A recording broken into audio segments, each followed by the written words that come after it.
60% था, जिसको 5% की रियायत देकर के 55% किया गया है। समस्त श्रेणी विधवा, परित्यक्ता महिलाएं और भूतपूर्व सैनिक, इनके लिए भी 60% था पिछली भर्ती में। हमने इसमें 10% की रियायत दी है। 50% न्यूनतम अंक हमने माने हैं। और दिव्यांग निःशक्त जन श्रेणी में नियमानुसार आने वाले समस्त व्यक्ति, इसमें भी 60% था, लेकिन चूंकि हाईकोर्ट में भी लोग पिछले समय जो सिलेक्ट बच्चे गए और हाईकोर्ट ने भी इसको 40% तक अलाउ किया था, तो हमने उसको हाईकोर्ट के निर्णय को और लोगों की डिमांड्स को देखते हुए इसमें भी 40% न्यूनतम अंक हमने करने का फैसला किया है। दूसरा, सहरिया जनजाति के लिए बहुत कम पात्र व्यक्ति मिलते हैं, तो पहले 60% ही था, लेकिन इसमें सहरिया जनजाति, सहरिया क्षेत्र के लिए हमने 36% किया है। दूसरा जो एक मुद्दा रहता था कि जो 50% अंक न्यूनतम जो स्नातक है, तो वो स्नातकोत्तर या स्नातक में बीएड करने वाले जो बच्चे हैं उनको भी हम लोग अलाउ कर से हैं। एनसीटी की जो 13 नवंबर 2019 की जो गाइडलाइन थी उसकी पालना करते हुए हमने पहले अगर स्नातक में 50 नहीं है, स्नातकोत्तर में कितने भी हैं, तो वो नहीं बीएड ये रीट दे पाता था।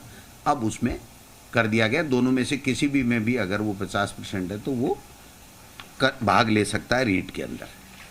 दूसरा जो न्यूनतम अंकों का था, बाकी अन्य कैटेगरी के लिए जो 12वीं में या जो बीए में, उनमें जो छूट थी वो ईडब्ल्यूएस और ये जो हमारा दूसरी दोनों एमबीसी है उसमें भी उसको शामिल करते हुए पहले की तरह बराबर इन दोनों कैटेगरी को भी हमने शामिल कर लिया है। वाणिज्य जो विषय था उसकी काफ़ी समय से मांग उठ रही थी और उसको शामिल पहले नहीं किया जा रहा था। अब हमने इसको सोशल स्टडी L2, जो L2 का होगा हमारा बीएड किया हुआ व्यक्ति, तो वो उसमें सोशल स्टडी के अंदर हम उसको बीएड वाले को भी पात्र मान रहे हैं। एक रीट के साथ हमें सिलेक्शन का जो क्राइटेरिया था, जो पहले रूल थे उसमें 30% एकेडमिक के थे और 70% रीट के थे। तो हालांकि ये रीट का पार्ट नहीं है, लेकिन बताना ज़रूरी है, क्योंकि जो बच्चा रीट दे रहा है उसको ध्यान में रहना चाहिए कि मेरा सिलेक्शन का क्या क्राइटेरिया है। तो उसको जो हमारे राजस्थान के नौजवान शिक्षित बेरोजगार जो ज़्यादा आने चाहिए, जिनकी बहुत बड़ी मांग थी, उसको ध्यान में रखते हुए अब जो पहले हमने टेट में कर रखा था उस तरीके से यहाँ पर 90% रीट का वेटेज होगा और 10% उसकी जो एकेडमिक योग्यता होगी उसका होगा। तो ये 30% पिछली सरकार के समय था, जिससे काफ़ी ये शिकायतें आई थी और काफ़ी फर्जी डिग्री लेकर के बाहर के लोग भी आ गए थे।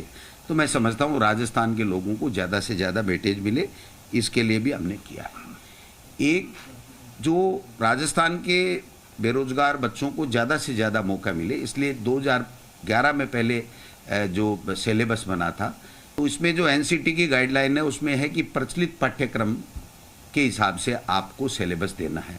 तो हमने दोबारा से सिलेबस तैयार करवाया माध्यमिक शिक्षा बोर्ड की टीम से, और उस सिलेबस में हमने राजस्थान को, जहाँ जहाँ हमारी पुस्तकों में राजस्थान है, वहाँ पर राजस्थान को सबसे ज़्यादा, राजस्थान की भौगोलिक परिस्थिति, संस्कृति आदि चीज़ों को हमने, भूगोल, इतिहास, कला, संस्कृति, सबको वेटेज देते हुए सिलेबस का निर्माण किया है। और जो सिलेबस है वो भी हम रीट के साथ या 1-2 दिन में जो भी माध्यमिक शिक्षा बोर्ड उचित समझेगा तो उसमें वेबसाइट में साथ में लगा देगा, जिससे वो बच्चे अपना अध्ययन कर सकते हैं।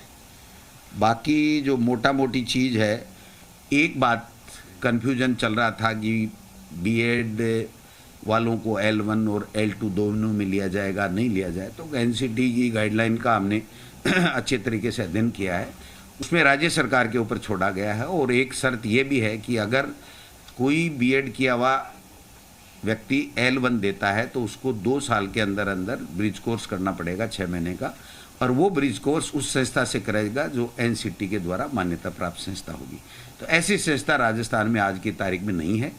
और बीएड के बच्चों को चूँकि फर्स्ट ग्रेड में, व्याख्याता में, सब में मौका मिलता है, तो बीएसटीसी के बच्चों को केवल L1 में मौका मिलता है। तो जब राज्य सरकार का क्षेत्राधिकार पे उनके विवेक के ऊपर छोड़ा गया, तो इसलिए राज्य सरकार ने दोनों वर्गों का ध्यान रखते हुए बीएसटीसी के बच्चों का वो जो डीएलईडी जिसको बोलते हैं उसका भी ध्यान रखा है और बीएड वालों का भी ध्यान रखा है। तो L1 है उसमें केवल डीएलईडी यानी बीएसटीसी के बच्चे आएंगे और L2 में बीएड वाले बच्चे आएंगे। एक और महत्वपूर्ण निर्णय, मैं इस मौके पर मैम को भी धन्यवाद देना चाहूँगा कि जब